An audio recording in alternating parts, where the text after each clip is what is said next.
Welcome, everybody, to another episode of Greeting Mashiach. In the spirit of having conversations that we're trying to promote as our input to the concept of Kabbalas Pnei Mashiach Tzidkenu, we have with us a special guest, Levi Goldstein from Iowa, and we're going to get not only another, fresh eyes and fresh voice on the topic, but we're also going to get a different perspective on certain things. And take it away, Rabbi Goldstein.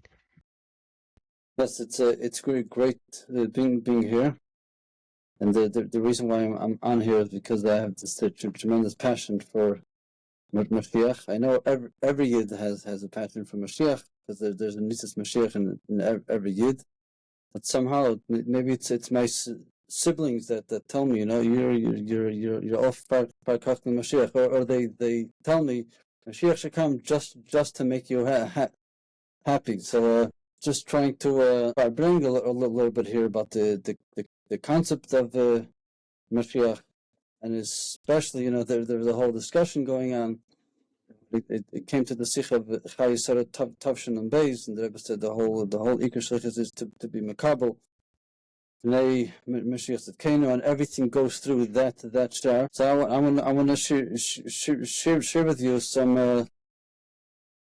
ideas that I feel are things that are actual that are real and actual to be Mekabel Pnei Moshiach Tzidkenu, and that is we find it in the sichas, especially in the later sichas of Nun Aleph and Nun Beis, that the stakes, the Rebbe put the stakes very, very high.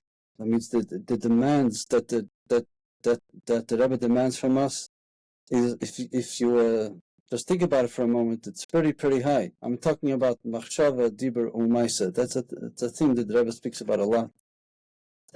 Just think about it. Every single machshava in your mind has to be pure, positive. Every maisa that you do needs to be in accordance to halacha, in accordance to chassidishkeit, and dibur. Every word you shouldn't chas v'shalom say a not nice word about someone to someone. It's a lot. It's sometimes it could feel very demanding, but if you chazer and you farbrengen and you talk about it, we realize that this actually could be done.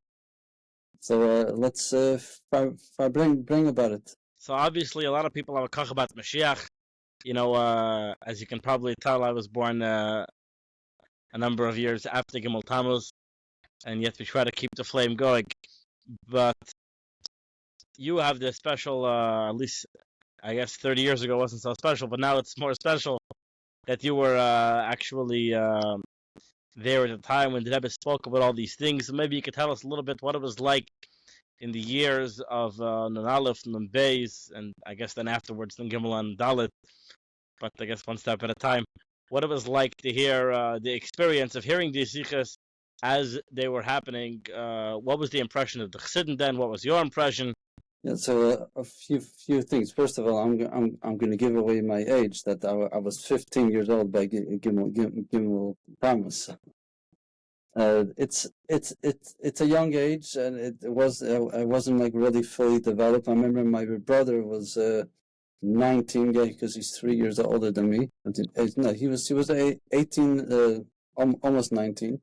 And he was there, B'Shas Ma'aseh. He was in Oli Torah, and he would run to 770 with Nun Gimel, and he would update us. This is going on. That's happening. But to me, as a young kid, I didn't really grasp what was going on. But if I might interject, there is a certain there's one mile for somebody who's older and appreciated the deep significance of things, or might have understood the sichos more intimately at the time. But there's also, I think, a mile to somebody who was like was your age at the time, who might have caught a lot of the arum without chopping the particulars, could cheer over what was the vibe. The vibe, probably, I would assume, you still, of what was going on, that probably you, even at a young age, one can get that. Maybe you'll tell me. I don't know. I have this memory of so that was first point. I was young, and second of all, My parents, they are Shluchim of the Rebbe in Ann Arbor, in Michigan. So the only times I really came to the Rebbe was when we're coming up now to Shavuos. Shavuos was always the quietest time of the year, where there's not much going on, and that was the opportunity that my father says, let's take the family to the Rebbe once a year, and our bubbies and zaydis also they both live there, so it was just one big opportunity. So one thing that stands out is the Shavuos Tavshin Nun Beis. So Chavzayin Adar happened that year, so that's other Aleph, so you had the other Beis, so the other Nisan Ear, so about three and a half months. Nobody saw the Rebbe. The Rebbe fell by the oil, was taken to his holy room, and that's it. The Chassidim didn't see the Rebbe. So it came Shavuos, and I think it was by Ta'alucha, which would be the first day Shavuos, in the evening, towards the evening, so everybody went on Ta'alucha. And I can't remember if it was before Ta'alucha or after Ta'alucha. You could probably look it up in all the manim. So that was the first time that the Rebbe came out. This is before any porch, before any room. I don't know how many people know about this or don't know about it, so I'm going to say it anyways. There was no porch yet. There was no room, because this is 3 months, and I believe the room, before the porch was made, there was a room that was built, I think, in Rosh Hashanah, Tavshin Nun Gimel, if I remember correctly. So this is Shavuos, Tavshin Nun Beis. So the Rebbe was in his room, and I don't know exactly the details. The Rebbe told Rabbi Groner that he wants to go out. I think they had to carry the Rebbe on a chair. The disappointing part of it was that I didn't get to see the Rebbe, but you asked me about the vibe. Oh, I remember the vibe. People. So this was the front entrance of 770. The main entrance over there by the two gates, by the steps. I remember the gates were all bent out of shape. It just, but I remember coming back to my Bobby's house. Gates? The two gates of the leading up to the building of the 770. Gates on the lawn? By the lawn, yeah. Oh.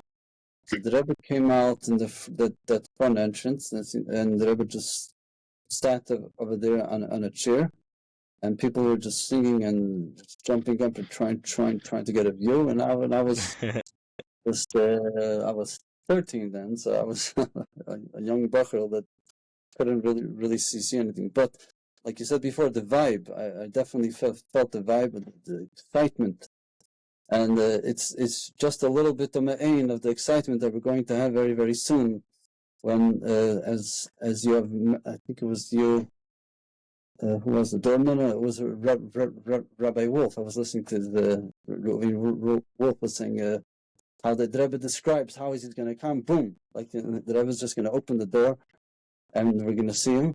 I remember coming back to my Bubby's and Zayd's house, and they were so excited. It was such an excitement, like, wow, finally we got to see the Rebbe. But the real question is, what am I taking from all that? Again, going back to what I said before, Machshava, Dibur, and Maisa, I think that's what it all boils down to. There's another Nikuda that I want to bring about. I don't know if I should jump into it now. I'll just bring it up now. This whole the title of calling people this term anti or Meshachist, that's something that has to be blotted out, because it's causing a lot of separation. So I'm putting it out there. Either we can start discussing it now, or we could first finish up this the Machshava Dibur Maisa. So with regards to the Machshava Dibur Maisa, I think it's actually very, very interesting, because I think this applies to every single part of Shlichus and everything that the Rebbe laid out. There's always aspects. There was always parts of it that included the Machshava, the Dibur, and the Maisa. I think what a lot of people, especially with things that had enough time to really flesh out, people became comfortable with all the parts that the Rebbe, all the things, all the mitzvahs that the Rebbe put out. Right now, we're all comfortable with it. Side the machshava, side the dibur, and side the ma'aseh. because we had enough time to really understand what we were doing and really get into the mode. For example, Mitzvah Tefillin, I think, is obviously the biggest.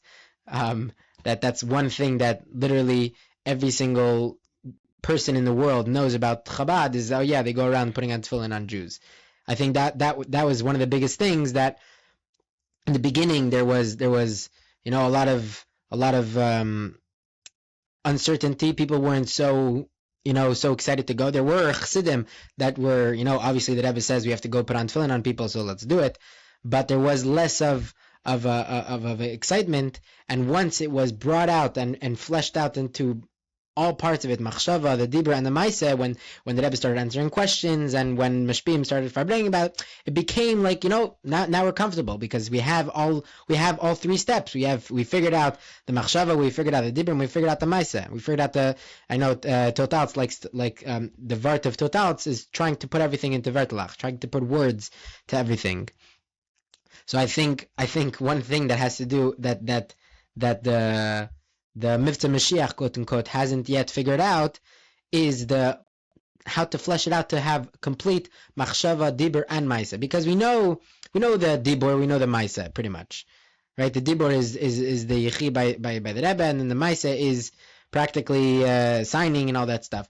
But there's a big, and I know this from talking to some bachrim, that when you're a bacher, everything's about avodah. So the question is like, what's the big avodah? Like, it needs to be a big avodah, so therefore, it's very hard to really fully jump into the whole Mashiach topic because there's not so much avodah really. It's really about going on to the next step, which is less about you and it's more about the klal. It's more about the world, and it's more about the general Am Yisrael and Eretz Yisrael and all that stuff.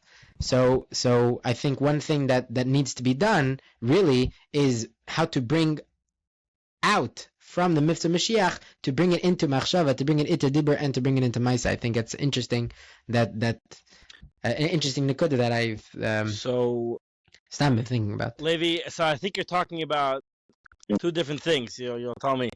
So I guess Levi P, Levi G. So I think Levi, what you Palachenko, what you're talking about is the machshava maaseh of the Mashiach campaign itself, whereas I think Levi Goldstein, you're talking more about the Machadar Yisrael. In general, part of the Mashiach campaign is the intense focus on the entire living a Torah Yid, al Pi Shulchan and machshava maaseh, to do what the Eibishter wants. That if Mashiach is really taking us out of Gullus, the most obvious way that we need to prepare for that is in our own lives, taking it seriously by the whole point of Mashiach is he's going to make us flamish the Torah and mitzvahs, that we need to keep our Torah and mitzvahs ourselves properly in machshava dibur ma'ases. So correct me if I got that elaborate. Both are beautifully. Yeah, so these are the 2 points that it sounds like we're discussing over here. 2 aspects of the machshava dibur ma'ases. Yeah, well, it all starts with the Rebbe says in the famous Sikha that through learning in Yanig Mashiach, that's really the key. It's interesting if I could point out learning, because people speak about, and I'll mention it today in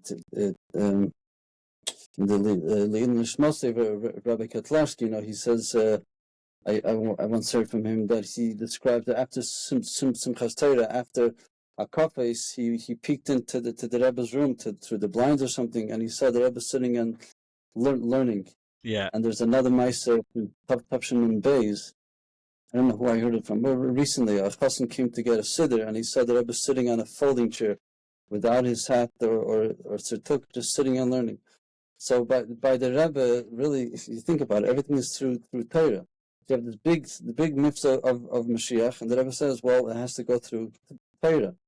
And once you have the Torah, it gets, like you're saying, to the mind, and machshava divrei maaseh. And once you have that activated, then everything else in your life, like I said before, all your machshavas, all your dibur, and all your maaseh are all encompassed and in sync with the Eibishter. Yeah, so I was speaking to someone, and I was a little bit surprised that he brought it up so strongly. He says that we can't call anyone Mishachist. It's just damaging.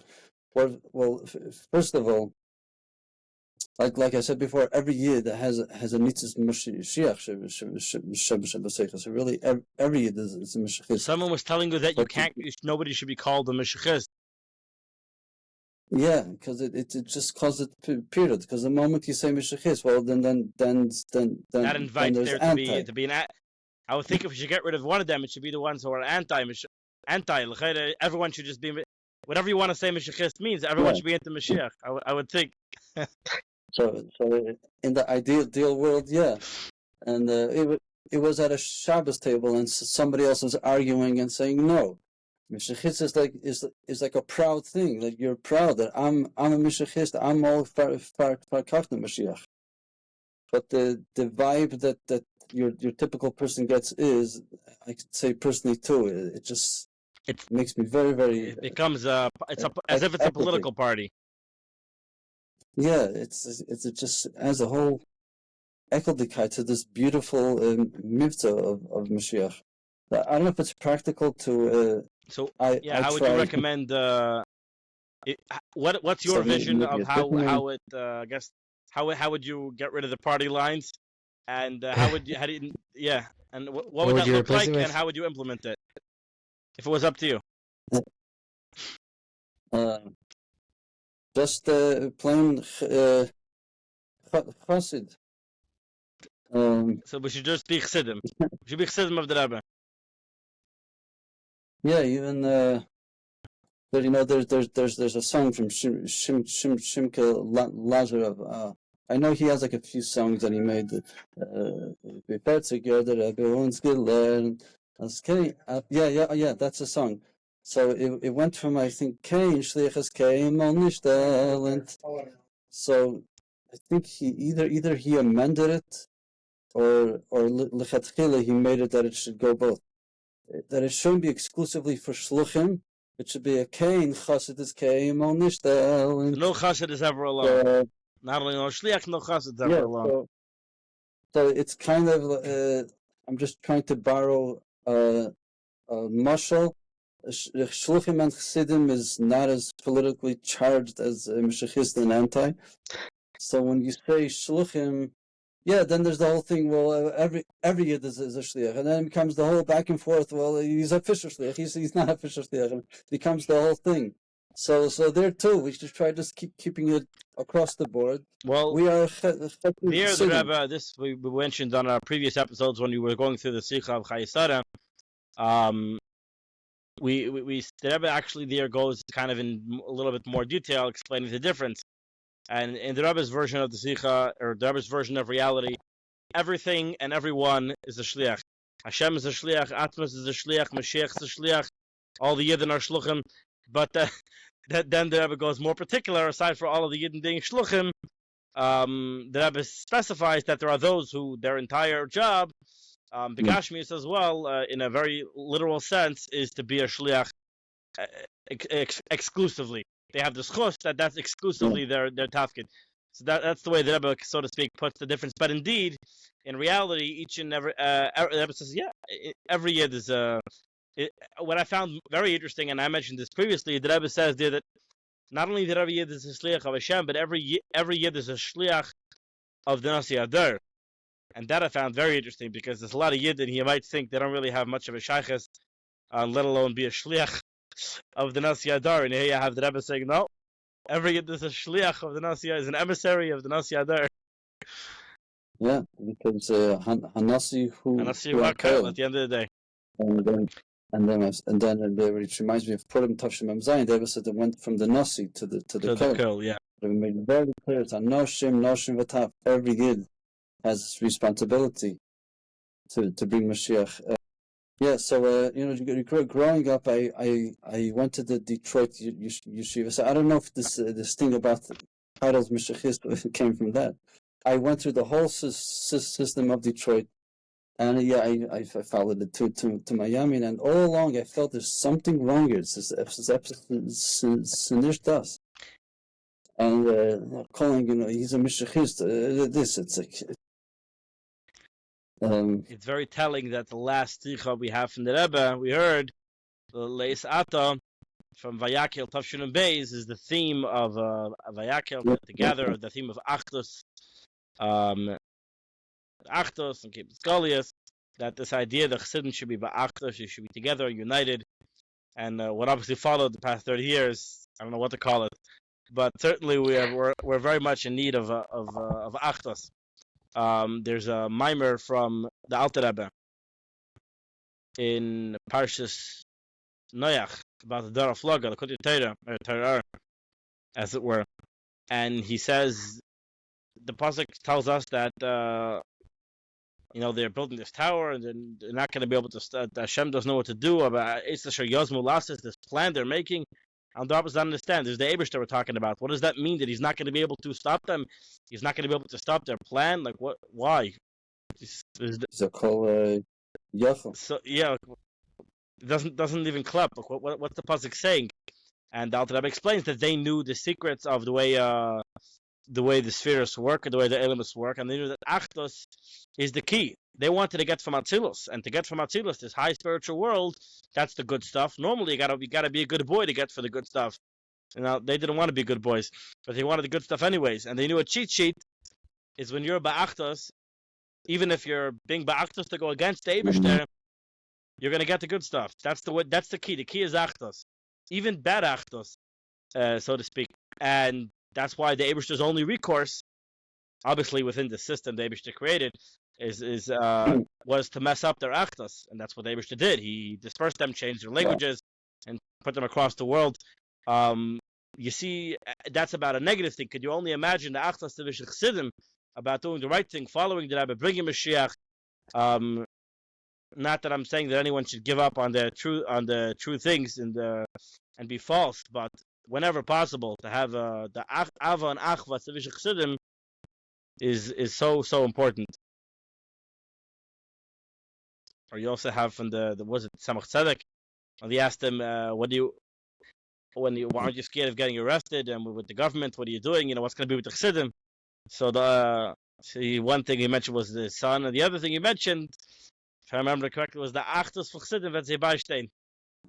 That Biz Moshiach. So we're certainly in this situation now when we're very much in need of this Achdus for Chassidim to help us get through the dark period. If I may offer a practical tip, I was listening to a parenting podcast. The person was speaking all about when a child has a tantrum, he doesn't want to go to sleep, he doesn't want to brush his teeth. So you could go to him and command, no, you have to, and then it never ends. So his technique was that it's called mirroring. You mirror the child, that you mamish repeat back to the child that same feeling. But he says you have to be genuine. You can't fake it. Wait. You have to really put yourself in the child's mind. I could see you don't want to brush your teeth. Yeah, it's annoying. It takes time. You have to put the toothpaste on it. So if we could adapt that to hearing out each other, whether it's Yechi, not Yechi, right? Writing different titles on the Rebbe, repeating back to the person what he said. He says that it's supposed to do the magic. So you'll the parent, you guys both who have children, you'll let me know how that works out. Little difference here to remember, right?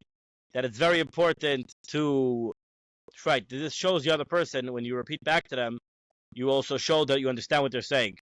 That you're not arguing and having a discussion about two different things. You see, oh yeah, I understand what you're saying, and the person feels vindicated that you understand their point.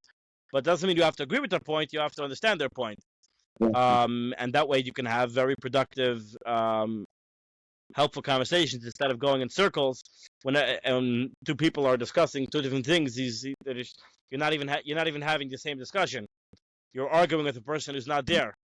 So you verify with the person saying that you understand their perspective, and then you can actually be able to share ideas. And I heard this from I don't know if we're allowed to talk about such things, but there's a yid, so maybe it's okay.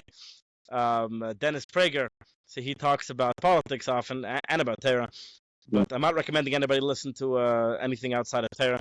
But he says that he often finds in debates the thing that's most helpful for him. Instead of debating, is just to clarify where everyone stands on things.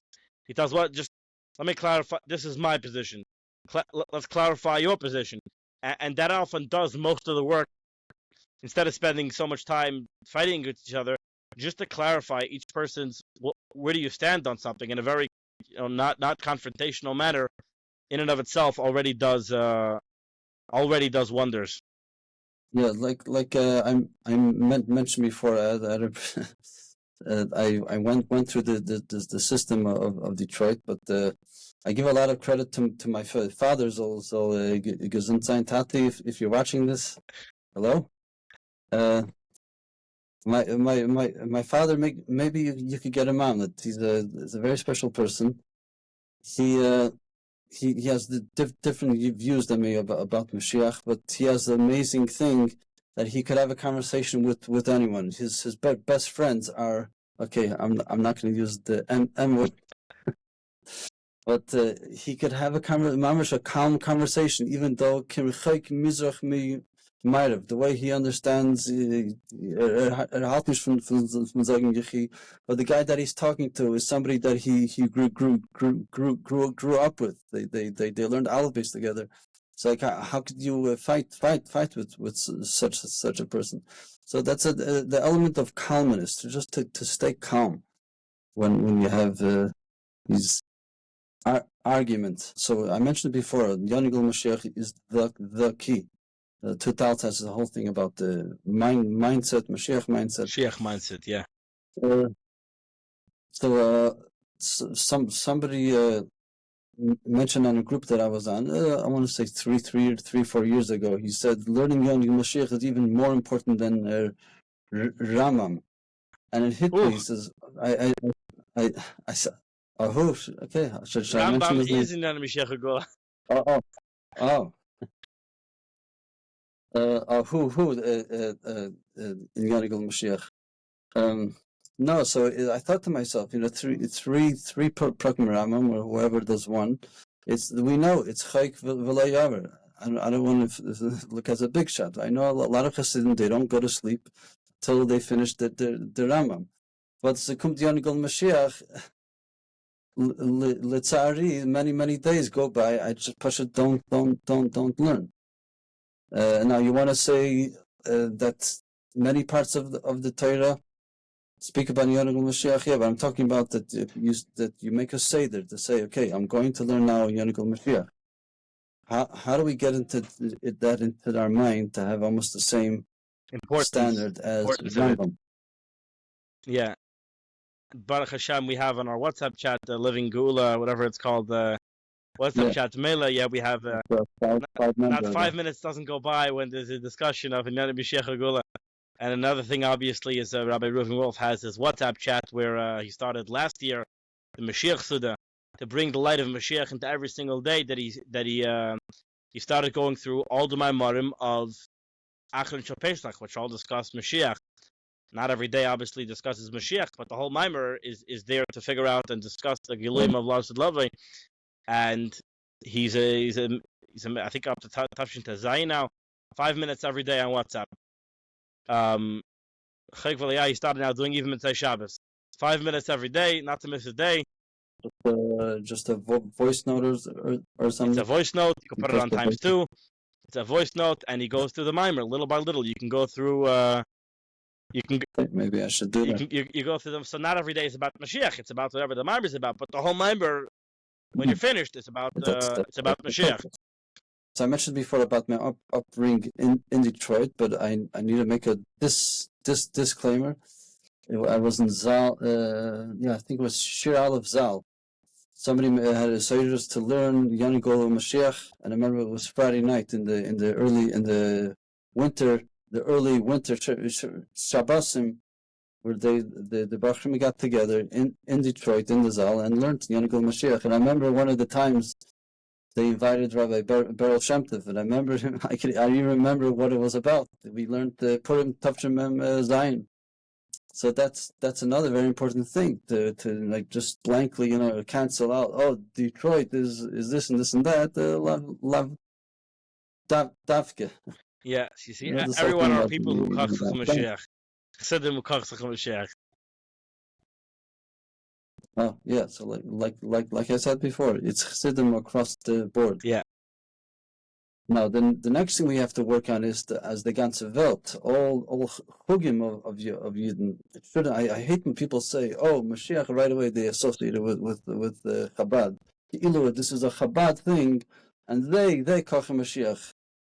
But really, the Rebbe wants every single Yid involved in Mashiach. So somehow you have to remove this. I don't know if stigma is the right word. But in certain ways, it is picking up steam. We're finally talking a lot of chugim today. They are speaking openly about the topic of Moshiach, but it could use some Use a boost. more help. Certainly, Yeah. compared to what it was years ago, today for sure, in the Welt, everyone's talking much more about Mashiach. Everyone's talking about Mashiach. Right. 40 years ago, it was very much Chabad, pretty much under Chabad jurisdiction. Mashiach, TM, Chabad. Yeah. But certainly today, it's very much more than, I wasn't around there, but much more than before, I would say, is you see in the Welt. A normalization of talking and caring about Mashiach. I think it would also not just be just a normalization, but also an excitement of the imminence of it happening. Yeah. I know. As soon as something very, very fascinating that happened after October 7th was that there was a felt of like, that it's got to happen. It's got to not only it's got to happen, but they feel that it's happening soon, which is actually a very interesting feeling that I remember talking about this with someone about how in Tufshin and Bays, the imminence was felt, but it came from the Rebbe. Like the Rebbe gave us the feeling of the imminence, right? Starting from the Frierdiker Rebbe already, Lauter L'Tshuva, Lauter Geula. It wasn't really something that there was world happenings and it was like, okay, how do we understand this, blah, blah, blah. And then we came to ourselves, oh, it must be that we're feeling the birth pangs of Mashiach and all that stuff. It was more that it came from the Rebbeim. It came from the Frierdiker Rebbe, came from the Rebbe talking about how the war that was happening. I remember the episode that we had with the Feldmans. They were saying, Miriam Feldman was saying how the news was different. The news, the perspective from Crown Heights was such a hopeful, such a exciting perspective to the war. Juxtaposed it with the way they were hearing it from the TV Correct. or the radio. Yeah. And I think a big and this is I think Pulasa Shel Melech HaMashiach Alo Amim, and not only that Alo Amim but also on the Yidden, that it gave us the ability to by ourselves look at the world, look what's happening, and be like, okay, it must be that this is Mashiach. This is the energy of the Geula. This is the energy. This is Al Saf Ha'adeles. This is the. We're at the doorstep. We're so close. These are this is already connecting it to the Yehudim, to the prophecies, to the testimonies of what's going to happen before Mashiach comes. I think it's something that the Rebbe planted the seed, and we're seeing right now. We're seeing the sadly it took 30 years, but Baruch Hashem, right now we're seeing the sprouting of the trees. Not only the trees, but also the fruit. We're seeing the effect that Melech HaMashiach is having without needing the Rebbe to be there and pointing it out. Rather, we are the ones, and I think this is what the Rebbe was saying. Open up your eyes to realize, to recognize that the Geula is in the world. And that's what we're doing. Right now, what we're doing is, and sadly, I think it's lacking in Lubavitch, which you would think it's the other way around. The Lubavitch being known as the Mashiach drivers, the Kaching Mashiach. Right now, what we're seeing is a sort of a switch where everybody else is Kaching and seeing the Geula in the world, seeing the effect of Mashiach, and we're still discussing if to be Mefarsim, if not to be Mefarsim. We're still trying to figure it out. But I think that's why you need we need a little push, and hopefully this is going to be the last push, and we're going to open our eyes and get the world ready. and not have to get the world ready, because we're all going to be at that point of greeting Mashiach. Just to give an example of one of the ways we see how things changed a lot with regards to Mashiach since what was before to now. You have Sichos of the Rebbe discussing why you're allowed to ask for Mashiach, how it's not kfira to demand from the Eibusher to bring us Mashiach, and the Rebbe starts bringing proof from Chida, was it, and from Shemona Esrei, that you see in Shemona Esrei that we ask for Mashiach, and Kilu trying to defend the very notion of asking the Eibusher to send Mashiach instead of just letting him do it on his own time. And you don't even find that notion anymore in the world. It's so accepted that we want Moshiach now. We're asked for Mashiach. That's such a normal thing these days. I saw a picture of the Lag B'Omer parade in Borough Park, and they have this Adad Kup Mashiach and Mishtet of the Shvel from Geula signs. It was very cute. These kids walking. With yeah. But this is, I think, you tell a regular person, people used to say you can't ask for Mashiach. I don't even think that most people would be familiar with such arguments. It's become normal. It's become accepted. Of course you want Mashiach. There's still some stigma, so to speak, that Chabad is into Mashiach, but on the whole, we're making, I think, a lot of improvement on that front. Yes, I was pointing out to my brother. Not just Mashiach. There's so many things that the Rebbe moaned about. One of them was about children taking pride in their accomplishments in school, and the Rebbe was bemoaning the fact that the whole kach is their sports and all that stuff. But when he has a siyum on chumash, he barely gets attention. But I was telling my brother, look what happens today. Today, with the Chidon and the Chumash party, Siddur party, it mamish turned things on its head. If anything, we went overboard. We went all the way overboard. Yeah, over the other side. Yeah.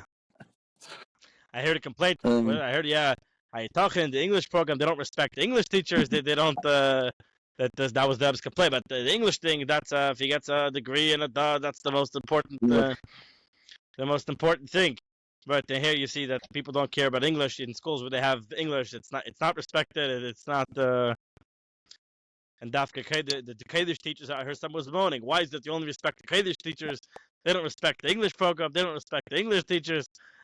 I was like. Yeah, it's interesting that you were saying that suddenly it used to be Lubavitch's Farkach Mashiach, and now that there's this tone down. There's also been a toning down in demanding Mashiach. Something that irks me all the time. Where you read about Yetzias Mitzrayim, there's Vayizoku Vatal Shavasam El Hashem. The Yidden were actively demanding. And today, in 2024, I'm sorry, people are just way too comfortable with life, way too much on their phones. There needs to be this Vayizaku, and not just Chas v'Shalom every time there's something negative happens in the world. There needs to be a Vayitzaku. We have to demand it from Hashem. Not to be complacent. Yeah. And that obviously, so we saw with the Rebbe Chav Nissen, more famously at least, than any other time. The Rebbe's raw pain and frustration at every single second in Golas. Is Rech Badir that we could be, tomorrow in Golas and Ibn Morgan, every second of Golas, the Rebbe's like, I'm not okay with it, and you shouldn't be either. Yeah. It's unnatural for a Yid to be in Golos. That's what we need to remember. I just the past 2 days, the Sicha Yemis, which I highly recommend everyone listen to.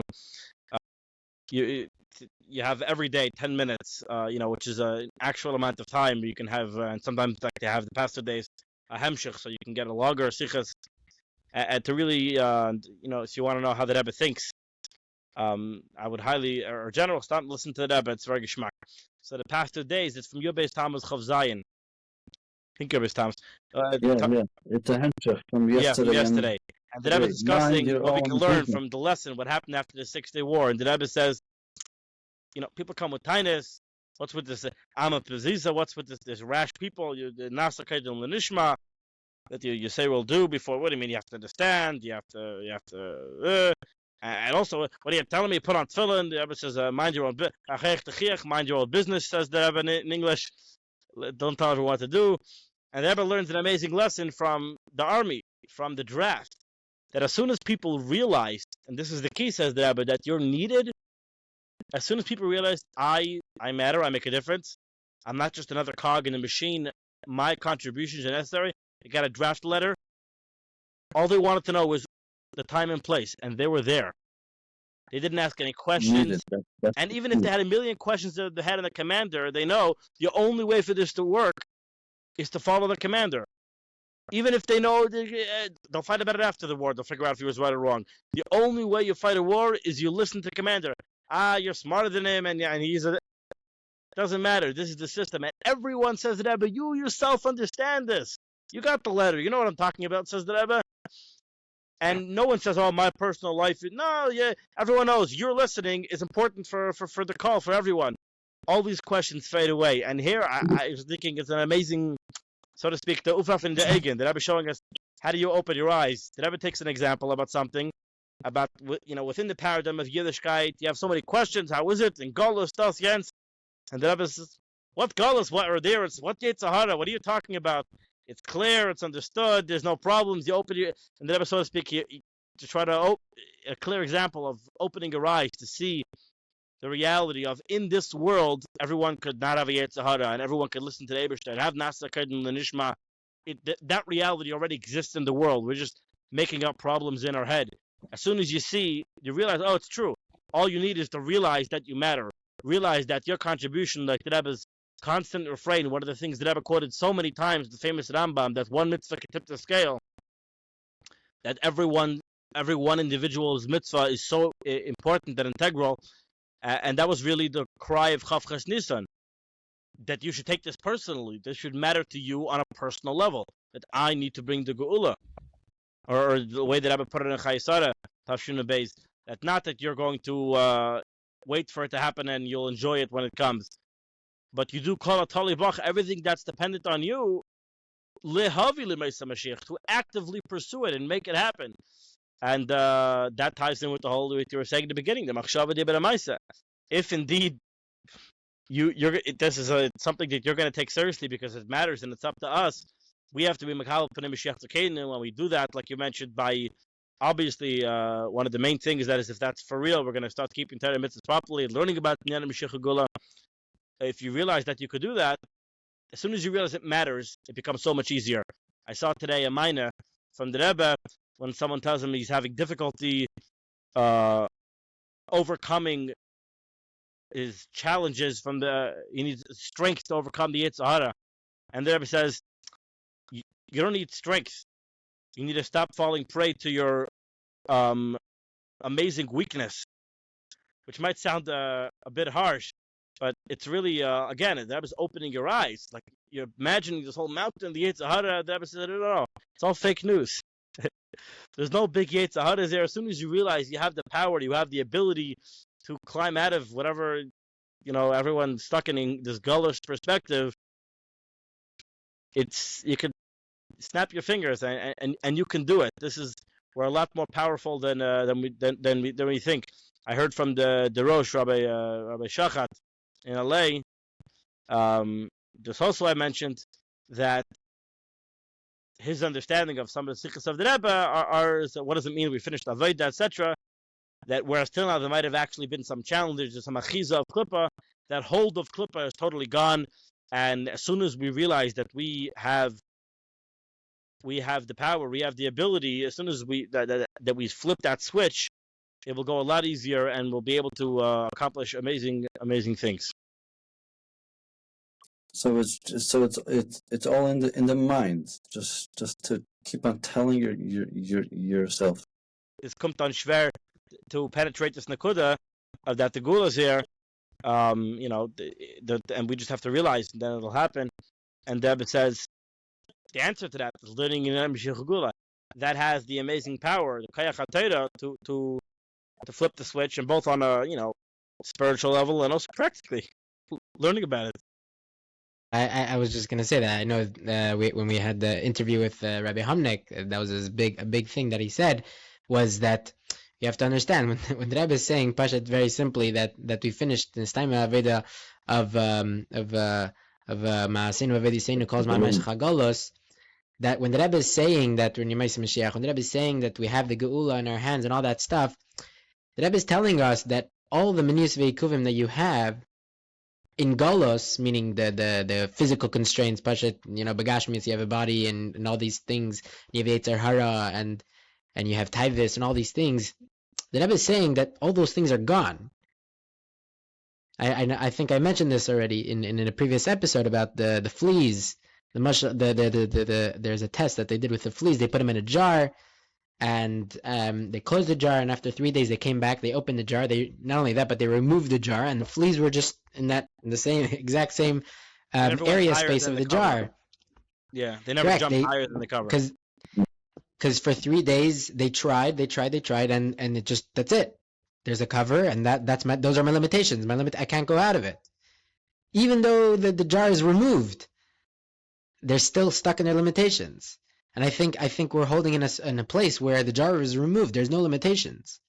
All the limitations that are there are not set by ourselves, but we perceive them. We think that they're there, so therefore we don't go past this. We're not going to push ourselves past this because we know that these are limitations. We have physical limitations. There are things that we just can't do because we're physical human beings. There are things that I can't do because I know that I have these shortcomings. There's things that I can't do because I know that I have a desire to do something else. So it's just going to be really hard and I just can't do it. But I think, and this is a thing that really resonated with me when Rabbi Hamnik said this, was that all those things are gone. You have to open your eyes. What does it mean, open your eyes? Open your eyes. Recognize that the limitations are off. You're living in the Geula. The Geula is here. All you have to do is just tiftach et ha'anayim, open your eyes and recognize that there's nothing else. Everything else is just. So I'm going to throw a big question over here. I'll see where it goes. So based on all this, how come today in 2024 the people are having all sorts of issues, that this therapist and this HD, a D and a D and a C and a B, E, F, G? What is going on? If you're saying there's no limitations, and so it's dafka today that you get the monthly gedarshik, you have to run to a therapist. I was having a conversation with my wife, because I told her about this podcast about the mirroring. She laughed at me. She says 10, 20 years ago, I didn't have to understand how the brain works. You told a child, go to sleep, and he goes to sleep.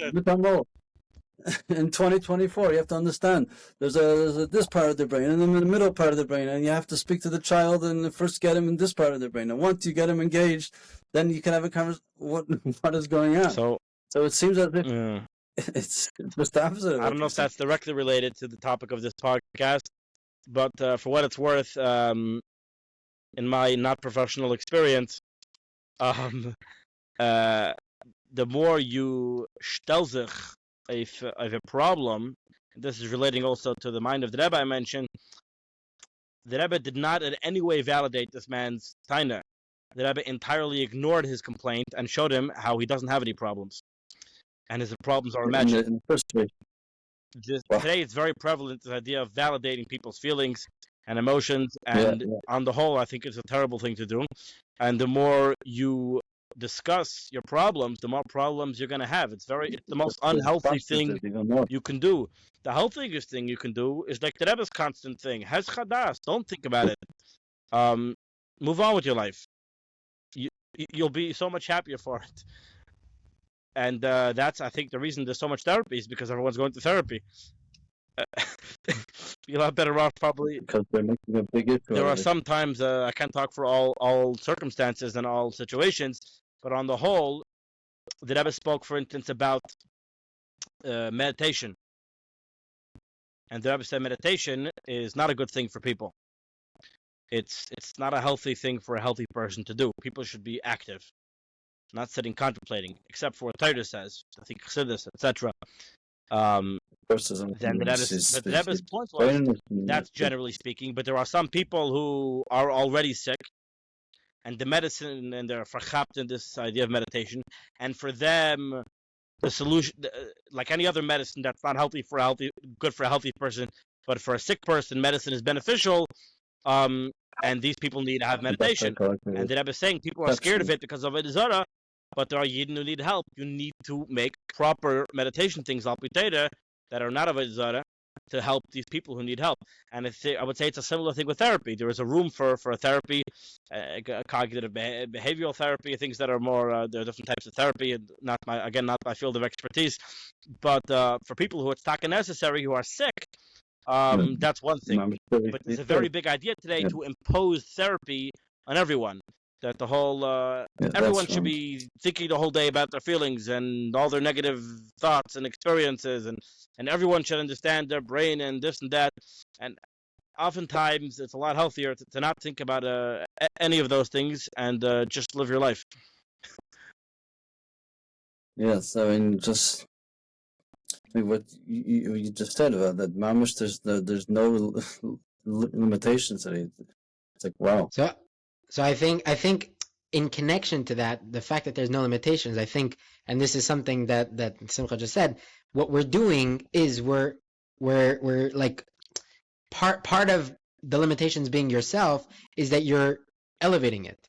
You are making your own limitations. You are adding to the limitations. You are growing your limitation by focusing on your problems and focusing.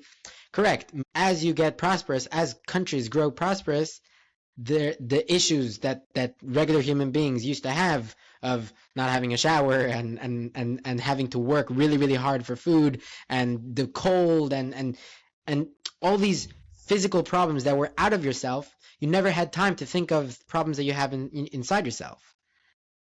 But as we removed more of those physical problems, we have more time to think about our own problems, to think about what's going on in here. And I think that's part of this dichotomy, this fact of the removal of your limitations, is that now, being that it's all in your head, we are so stuck in we have to have limitations that we build up limitations ad infinitum, that we have limitations now that never existed in the history of the world. Human beings never had these limitations before. But now, because we're so sachapt, we have to have limitations, so we make up limitations. It could be that without the ADD, without the diagnoses, we would have no problems. It could be that without but because we're so, and I think this is what the Rebbe was trying to break. The Rebbe was trying to break this by Chav Chasnis, and by trying to get us to really, really care about the fact that we have to get out of the Geula. We have to remove ourselves from it. And I think this is part of Kabbalas Moshiach Tzidkenu, being Makabel, Mashiach as your king, is that he has to he's going to remove you, and that's what the Rebbe was doing. His sichos were trying to get us out. The learning in Geula Mashiach, right? Like we said, that Torah is the best way. Torah is the derech yeshara to switch, to have the paradigm shift. When you recognize as everything that all the limitations that you have right now are your own limitations, the limitations that you're putting on yourself, that'll make it easier to remove them, so to speak. Knowing that the sickness is half of Yedias HaMaka is Chatzir Refuah. Machla, thank you. And parenthetically, probably everyone being on their phones and having an attention is contributing to everyone being anxious and having 2-second attention spans, and certainly social media. But that's parenthetic. And listening to things sometimes too, and all that stuff. That it might sound silly, but I turn off the notifications on my phone. That's it, simply. So I don't hear dings and anything. I look up, I don't know, whatever. Every few minutes, I take a look. Okay, this is here. I don't have to answer right away, and I move on. I go to release time every Wednesday. So today is recording this on a Wednesday. So today I was a release time in Queens.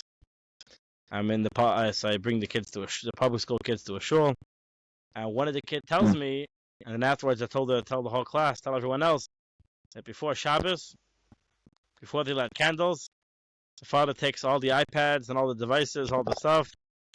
He put it in the closet. He locks the closet. Puts away the key. Wow. Shabbos, public school kids. It's Shabbos now. Wow.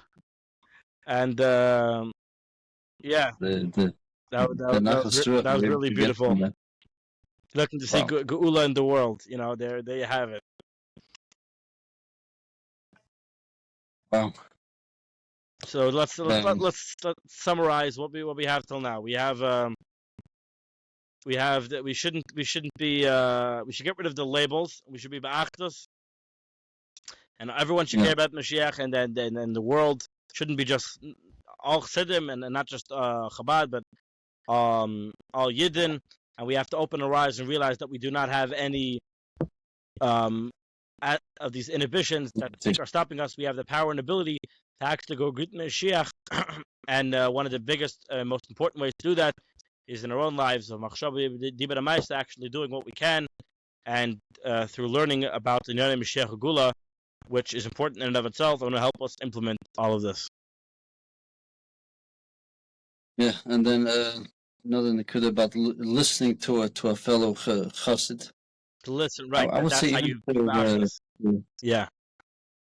I have this dream to take, and I think I saw somewhere where actually it did happen, where they actually put by a table, the expression the kum some tish. They took I think it was Gedalia Shemtiv and Mendel Handel and a few other guys. Wow. The Pashas sat down and they talked. I don't know how many times that happened, but it has to happen more. 100%. I have a dream to bring all the big heads of Lubavitch and Pashut, sit them down, just listen out, non-threatening, and put your head Geshem aside. Let's just have a conversation. Yeah. This if they want to come on this podcast, we'll be open to, this to opening up the platform for everyone who wants to talk about Mashiach. Correct. Whoever wants to come on, if anybody that is listening now and wants to suggest someone, we'll put the email on the screen over here. And I think it's important not only to listen to conversations, but to have conversations as well, to formulate your own opinions by learning the sichos, learning the Inyoni Gol Mashiach in general, like the Rebbe says in Terech Shebechsav and Terech Sheba'al Peh, and Pashut, it should permeate our machshava, our dibur ha'maisa, and I think like we said, that we have to have Shavas Achim Gam Yachad. We have to listen to each other and respect each other. Yeah, because ultimately we all want the same thing. Everybody wants to see the Rebbe. Everybody finally wants to see Mashiach come. Everybody wants to give the Rebbe nachas ruach. Everybody wants to do Miftaim. So there's really no. Yeah, you think it's an easy thing to sell Mashiach. It's very good. Mashiach's very good. It's very. That's what I want it. You won't be any problems. Nothing. You know what it means? You have zero problems in your life. I don't understand this hesitation to Mashiach. Which is another point. It's Pashut Maisa Satan. That's all. That's because imagine you live in a life you don't have any problems, garnished. You don't have to worry about the bank. You don't have to worry about your kids' charlimud. You don't have to worry about your kids fighting. You don't have to worry about health. Like all these ads and billboards that you see, either from a lawyer, I'll bail you out from all these things, or you see a billboard for a dentist. Mashiach is this all-inclusive thing, and yet we're sitting back, we're trying to figure out, Gimel Tammuz happened, and okay, we toned down from Mashiach. It's mamish. That was what Miriam Feldman was talking about. That before she was trying to save the whales or something like that. She was into things like that, and then she hears, wait, there's this thing Mashiach that fixes the whole world, The world, not just whales. I'm all in. That's great. It's important, and I think everybody wants Mashiach now. We want Mashiach now, and L'chaim Livracha. ועד כדי כך המדב גול הום, der Am soll machli sein, Yechi HaMelech. ay, ay, ay, ay.